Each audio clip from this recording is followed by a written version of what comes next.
Okay, students, welcome to the class. In continuation of chapter number 2, today we will discuss about the formation of a partnership firm. Yesterday we have covered the various types of partnership firms and various types of partners. Today we will discuss about how can we create a partnership firm. ये कह लीजिए कैसे एक partnership firm create होती है. तो आप पहले से लॉजिक समझिए. जब हम पार्टनरशिप फर्म की बात करते हैं तो हमारे माइंड में एक चीज सबसे पहले आती है कि when two or more peoples joined together as they are mutual understanding to complete their mutual interest, this kind of firm is known as partnership firm. जब दो या दो से ज्यादा लोग अपने म्यूचुअल इंटरेस्ट के कारण, अपने म्यूचुअल अंडरस्टैंडिंग के कारण एक साथ मिलकर के कोई फर्म बनाते हैं तो उसे हम पार्टनरशिप फर्म कहते हैं. तो पार्टनरशिप फर्म का सबसे मेन जो चीज है वो है पार्टनरशिप डीड. जब हम पार्टनरशिप फर्म को क्रिएट कर रहे होते हैं तो सबसे पहले हमें पार्टनरशिप डीड को क्रिएट करना होता है, जिस डीड के अंदर हम सारे के सारे क्लॉजेस को मेंशन करते हैं कि what will be the parameters to run a partnership firm. So these are the parameters. First is name of the firm. उस पार्टनरशिप डीड के अंदर सबसे पहले क्या होना चाहिए? नेम ऑफ द फर्म, कि हम उस फर्म का क्या नाम रखने वाले हैं, क्या नाम हमने रखा है. Names and addresses of the partners. Partner जितने भी हैं 2, 3, 4, 5 and the maximum side is 20. तो उन सब पार्टनर्स के नेम और उनके इंडिविजुअल एड्रेस के वो लोग कहां रहते हैं. Third is nature and business, nature of business the firm will carry on. वो फर्म किस तरह का बिजनेस एक्टिविटी करने वाला है, करने वाली है. Fourth place of business, business कहाँ होगा, मतलब उसका address of the firm, address of office. Capital contributed by each partner. अब हर पार्टनर ने कितना कितना पैसा इनिशियल लेवल पे पार्टनरशिप फर्म के अंदर इन्वेस्ट किया है, उसको हम क्या कहते हैं? Capital contributed by each partner. से फॉर एग्जांपल दो पार्टनर है, टोटल बिजनेस की वर्थ 20 लाख रुपीस थी. अब हो सकता है किसी ने 10 लाख लगाए हो सकता है किसी ने 55 लगाए हो सकता है किसी ने 12 लाख, किसी ने 8 लाख लगाए हो. तो कुछ भी हो सकता है, बट उसको हमें डिस्क्लोज करना पड़ेगा पार्टनरशिप फर्म के अंदर, ताकि आगे चल के किसी भी तरह की प्रॉब्लम नहीं आए. Then profit sharing ratio of each partner. जितना कंट्रीब्यूट आपने किया उसके अकॉर्डिंग आपका प्रॉफिट शेयरिंग रेशियो हो जाएगा. इसका दूसरा कंडीशन ये भी है, अगर किसी आदमी ने 12 लाख लगाए हैं, किसी आदमी ने 8 लाख रुपए लगाए हैं, मतलब ए पार्टनर ने 12 लाख, बी पार्टनर ने 8 लाख, तब जाके कितने हो गए? 20 लाख. अब टेक्निकली तो क्या होना चाहिए कि जो पार्टनरशिप में जो प्रॉफिट शेयरिंग है वो 60:40 का होना चाहिए, क्योंकि 50-50 की तो कंट्रीब्यूटेड प्रॉफिट है नहीं.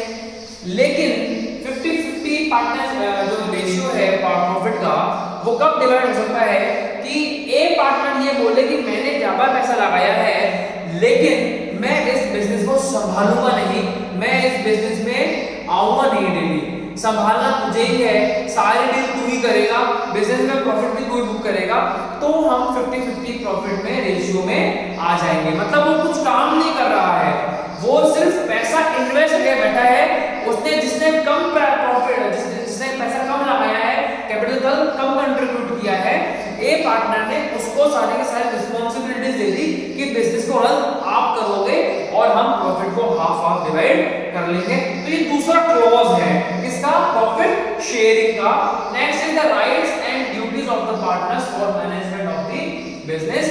किस पार्टनर के क्या क्या तो राइट्स हैं और क्या क्या ड्यूटीज हैं, क्या क्या रिस्पांसिबिलिटी है to manage the business activities. The mode of maintaining accounts. हम किस तरीके से हमारे अकाउंट्स को मेंटेन करेंगे, हम सेल्फ ऑडिट करेंगे, हम चार्टर्ड अकाउंटेंट के थ्रू हमारी फर्म की ऑडिटिंग करवाएंगे. The rate of interest payable to the partners on their capital. जितना पैसा पार्टनर ने पार्टनरशिप फर्म के अंदर कंट्रीब्यूट किया है, उस पे कितना रेट ऑफ इंटरेस्ट उनको देना है.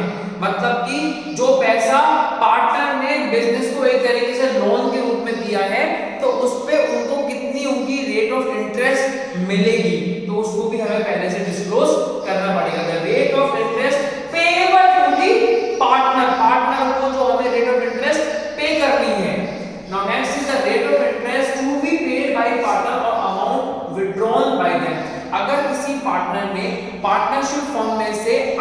खुद के एक्सपेंसेस के लिए पैसे निकाले हैं, विड्रॉल मतलब पैसे निकाले हैं, तो उसे भी उस पैसे का इंटरेस्ट पार्टनरशिप फर्म को देना पड़ेगा अगर उसने अपने सेल्फ कंजम्पशन के लिए, अपने खुद के इस्तेमाल के लिए पार्टनरशिप फर्म में से पैसा विड्रॉ किया है। तो the rate of interest to be paid by the partner, जो पार्टनर को पे करनी पड़ेगी वो भी आपको पहले से ही इस पार्टनरशिप फर्म के डीड के अंदर डिस्क्लोज करनी होगी। Next we are having the amount of salary payable to the partner. अब अगर हम ये चाहते हैं कि पार्टनर्स अपनी मन मर्जी से पैसा फर्म में से नहीं निकालेंगे, जब मन किया जितना मन किया उतना पैसा आपने अपनी पार्टनरशिप फर्म में से निकाल लिया just because of you are having the rights, तो उसके लिए पार्टनरशिप डीड के अंदर हम पहले से ही क्लॉज डाल देते हैं कि हम हमारे पार्टनर जो हैं उन वो सब इतनी सैलरी विड्रॉ करेंगे पार्टनरशिप फर्म में से, या पार्टनरशिप फर्म हम सब लोगों को इतनी सैलरी देगी, चाहे वो 2 पीपल्स हैं, चाहे वो 3 पार्टनर्स हैं, चाहे वो 4 पार्टनर्स हैं, कितने भी पार्टनर्स हैं, वो लोग पहले से ही एक क्लॉज बना लेते हैं कि पार्टनरशिप फर्म जब पैसा अर्निंग स्टार्ट कर देगी तो वो हमें सैलरी पे करेगी, the amount of salary payable to the partners. Next is provision regarding retirement and dissolution. Retirement मतलब अगर कोई पार्टनर सोचता है कि now I am 65 years old, मैं 65 साल का हो गया हूं और now I am not in the capacity to run the partnership firm in a very efficient manner, तो वो पार्टनर का ले सकता है रिटायरमेंट ले सकता है। और अगर पार्टनर्स में आपस में बनती नहीं है, ये कह लीजिए पार्टनर्स में आपस में झगड़ा है, तो वो लोग उस पार्टनरशिप फर्म को कर सकते हैं डिसोल्यूशन कर सकते हैं, बंद कर सकते हैं। इसके भी कुछ प्रोविजंस होते हैं। क्या प्रोविजन होते हैं? अगर कोई पार्टनर रिटायरमेंट ले रहा है तो पहला क्लॉज तो ये है कि वो अपनी जगह पे अपने बेटे को, अपनी वाइफ को, किसी को भी उस पार्टनरशिप फर्म का पार्टनर बना सकता है। दूसरा, वो चाहे तो दूसरे पार्टनर से अपने पैसे का शेयर वापस दे सकता है पार्टनरशिप फर्म में से, अगर वो पार्टनर उस पार्टनरशिप फर्म को अकेले ही कंटिन्यू करना चाहता है, उसको उसके बेटों पे या किसी भी फैमिली मेंबर पे फेथ नहीं है तो।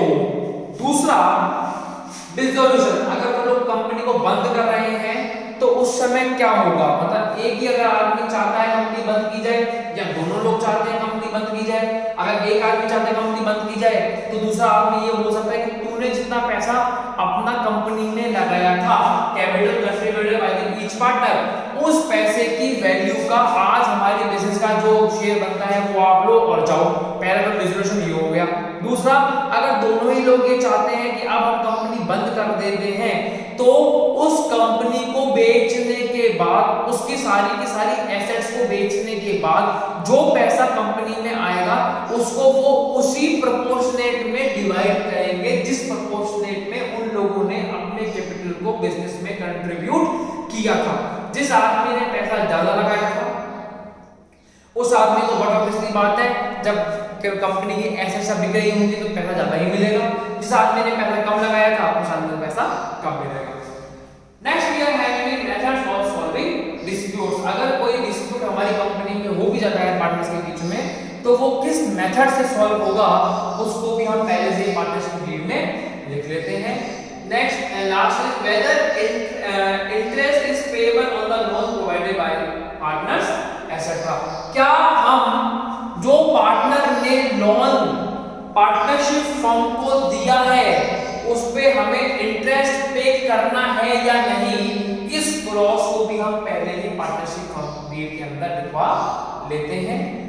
And the last and the main point is registration of a partnership firm. देखिए हम पहले ही बात कर चुके हैं, legally it is not compulsory to get a registered firm registered. आपको पार्टनरशिप फर्म को रजिस्टर्ड कराने की रिक्वायरमेंट नहीं है, लेकिन फिर भी पार्टनर्स अपनी खुद की सेफ्टी के लिए पार्टनरशिप फर्म को रजिस्टर्ड करवा लेते हैं जिससे कि आगे चल के किसी भी तरह की कोई प्रॉब्लम नहीं आए। पार्टनरशिप फर्म को रजिस्टर कराने के लिए जो क्लॉज है वो ये है कि आपको कंपनीज एक्ट के ऑफिस में जाकर के एक फॉर्म भरना है।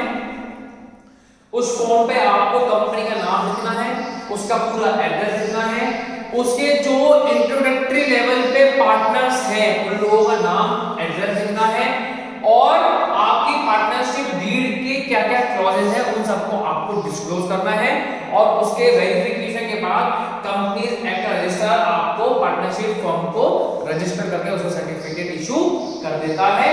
तो कंपनी के जो पार्टनर ये पार्टनरशिप फर्म के जो पार्टनर्स हैं वो अपनी पार्टनरशिप फर्म को रजिस्टर जरूर करवाते हैं जिससे कि वो आगे चल के उस पार्टनरशिप फर्म से और भी ज्यादा बेनिफिट्स क्लेम कर सके, क्योंकि अगर कोई पार्टनरशिप फर्म रजिस्टर्ड नहीं है तो बैंक कभी भी उस पर आपको लोन नहीं देगा, क्योंकि वो आपका इंडिविजुअल बिजनेस है जिसका कोई स्टेटस नहीं है। लेकिन पार्टनरशिप फर्म जब रजिस्टर्ड हो जाती है it means you are having a valid proof, आपकी बिजनेस की एक आइडेंटिटी बन गई है कि you are a registered business firm. So these are the clauses of partnership firm और पार्टनरशिप डीड। Thank you.